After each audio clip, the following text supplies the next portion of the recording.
So overall, Monday we get my review of Ancient Magus Bride episode 5. This is a really good episode, very beautiful episode. I was almost crying. I was tearing up actually afterwards. They kind of typical me actually. Then I kind of like, I watched the episode and then I kind of reflect over it, and then I kind of re-watched a few scenes before I do this review, right? So I kind of like, I re-watched the major scene, of course the garden scene, so right, and then I kind of get like the kind of, yeah, so this anime, I think, is definitely gonna be one of those like, wow, this anime is so beautiful. I think that's gonna be a big thing there. This anime is gonna go to history books of being one of the most beautiful animes, probably. At least for now, it's very, very beautiful. It's like, man, the whole garden, even though it's just kind of calm and still for right, it's very beautiful. Of course, it reminds me of the whole dragon sky scene, so it's very similar to episode 3.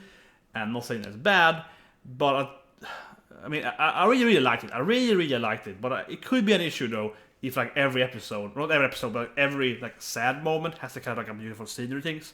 Because then it'd be kind of the same thing, right? These things are very similar in all the aspects, and so far it's good. But if I have to see it like 5 times, then I'll probably be like, I don't know, maybe you can be sad in other aspects, right? That being said, though, so far it's kind of a unique feeling to it, right? Because this is not usually how an anime makes a sad scene, right? This is very like, it's so stillful. It's like yeah, they died, but no, we cured them. It's much of like, it gives you a lot of the scenery. So I think it's very special anime, definitely. So that scene was great. Course, yeah, the whole part there. I loved it when she was like turning into like the blue petals and everything. Yeah, that was really beautiful. So before that, then, I talk about the episode here. Yeah, but that scene was very, of course, very impactful. And I just watched it twice now, so I'm like, it's beautiful. But anyway, so I talk about the actual episode. Then. One thing I would say, now let's talk about negative. Then I was supposed to say, there was one negative thing I really felt though, and that is I didn't kind of like it how you. Elias and the sorcerer, they just kind of stand there. Yeah, that felt kind of weird, and I get it that the episode wasn't about the kind of conflict between mages and sorcerer. That wasn't the episode point. The episode was like little in the beginning, and then we get the flashback thing, and that kind of expected. I wasn't like that expected by it, but it just felt it felt a little funky, so I didn't like that. That it just after he kind of saved after she escaped, right, and he entered there, did like the torn wall thing. Pushed them away, hurt Alice a little bit, right? And then he just kind of stood there, right? I just did kind of weird, like, or something like that. They just kind of stood there and like watched each other, and I didn't like that at all. That felt kind of weird and off-putting to me, to be honest. I think it could be. It felt like it lacked something. Maybe the man gets better, because it felt like it lacked something. That scene. It felt like someone should say that, because yes, they got that she didn't want to be free, because it's like, oh, I'm happy because no one ever loved me for him and so on. She's Stockholm syndrome in a weird way. But anyway, so I mean, yeah, okay, fine. But it's a little weird that we didn't see Alice then, or his name is like whatever. Rich, yeah, whatever. They would say something like, okay, let's fight, or something like that. Or Elias would be like, I'm not gonna fight you now because I have to stop this blob thing, and they'd be like, okay, see you next time. Or you say like, okay, we take this afterwards. Or like, no commentary from either of the parties there saying that, let's do this after she fixed this thing. Or like you don't dare. It's kind of weird because he's like, he did that thing and then you stood there. Okay, it's like, and then so I felt there's some lack there. I wanted like 1 more minute on them talking this out or something. Yeah, so they didn't let that at all. So I think that actually was quite a big issue for me. I mean, looking at this anime as a whole, it's just kind of weird that they just stand there and it's like, huh? But anyway, the whole flashback then, it was great. It was kind of predictable though, until she exploded. The whole the first part was obviously like, okay, sorcerer is gonna give him the idea about cats, and like that, I said that last week, and that was very predictable. Right? The general story was predictable. But the she exploded, I was like, what? Ah, hell yeah. That was a great scene. That was a really great scene. And when I watched it, at first I was like, what? Yeah, it took me like a few minutes to react to it. I was like, what happened? She exploded? Yeah, I was like, yes. So that scene really was a surprise. So I really enjoyed that. I mean, as I said, right, because generally, the overall, the bigger picture storyline was predictable, but that detail that she exploded, because that she would die and so on, but she's gonna die in some reason, right, or some way. So yeah, of course. But that what happened was very like, wow, this just happened. So really, really big fan of that. I really like that. And that scene was very, very powerful too. Very, very powerful scene.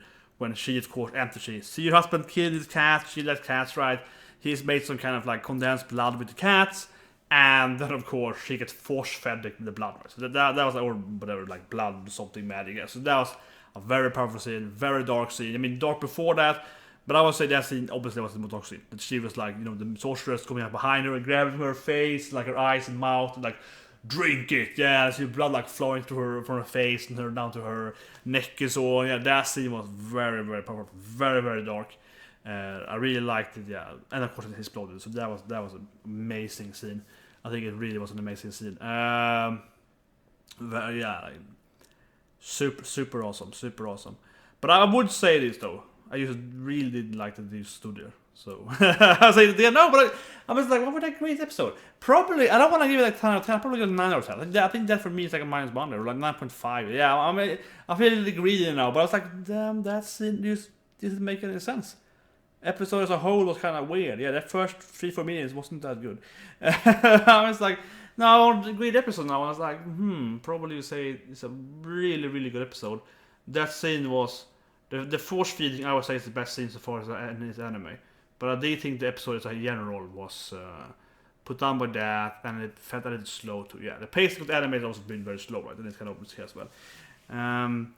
It also felt actually this is nitpicking though, but I will say it because I like nitpicking. Well, I don't excuse me for nitpicking now and then, but it felt also that when Tim, the cat, her cat, attacked and killed Matthew, that scene was inconsistent with the scene before, because I was expecting it to be like Tim coming there, right, and be like, I have to kill you because you're evil, and then like, here's my army of cats, we're gonna kill you now. And instead you saw him like, I'm gonna kill you, and then you just killed him himself. And then after that scene, after he was lying there bleeding on the ground, then we see like 100 cats surround them, being like, yeah, we got you. So that felt a little weird, because you saw of course last week when she was explaining what happened to Matthew from the current king, what was her name? Molly, yeah, Molly. We saw Molly explaining it, then we saw like all the cats jumping him, right, surrounding him, like eating him and so on. So I expect that scene was felt a little left on to me. They didn't see like 20 cats jumping him and like starting biting him and so on. And a little more like struggle. So you saw him like walking there and he's like one bite and like he lost. So that's disappointed me actually. Yeah, mainly in that sense. It felt inconsistent, but also that I kind of expected a little more like, him like, fighting Team Right, grabbing the axe maybe, trying to swing at Team. Then some other cats come and save Team Right, and then be some kind of battle. I mean, it doesn't have to be a very long battle, but like half a minute maybe. But that was like 5 seconds, like do that. So that's the point to me actually. So I think it was the best scene the anime has ever had. I think the Sky Dragon scene was a little better, but I still think the scene was very, very beautiful. I think the anime generally then has like stilfull beauty, which is very, very special for this anime. So we had like 2 really, really good scenes, and I felt all like, yeah, so it's up and down. Still a really good episode in general though, but I think that to me was a little weird. Anyway, it's up to Sorcerer as well. The Sorcerer, I hope we should see him again. It feels to me at least that he should appear again, right? Because he is like looking for some kind of immortality, some type of controlling souls, or like extracting life out of kittens and so on. So it makes sense if he would appear again later on, because obviously this happened at least.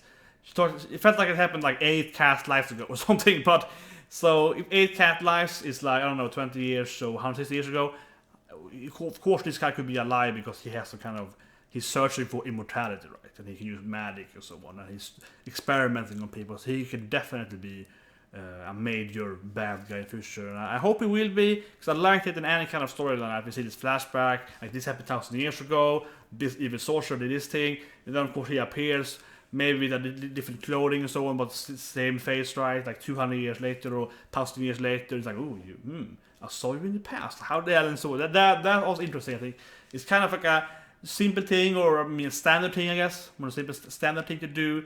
standard kind of narrative, right? You have this bad guy here, you kind of imply he's immortal, so he probably appear later, and he does. So yeah, obviously it's kind of like, yeah, you see it before, 1,000 times before, but I still think they would make a lot of sense with Elias being very old and so on as well, right? If a lot of people here appear, Linda seems to also be the Dragon Mage, should be 1,000 years old and so on. So it kind of makes sense that there would be some evil guys that also been living for a millennia and trying to do evil stuff, right? Trying to like make their magic stronger and better and trying to conquer the world or whatever out of magic or the whole actual world. So yeah, I mean it's kind of like cliche, but I think that will happen. It makes sense, right? To have this ancient evil sorcerer that will appear because you have the ancient magus, right?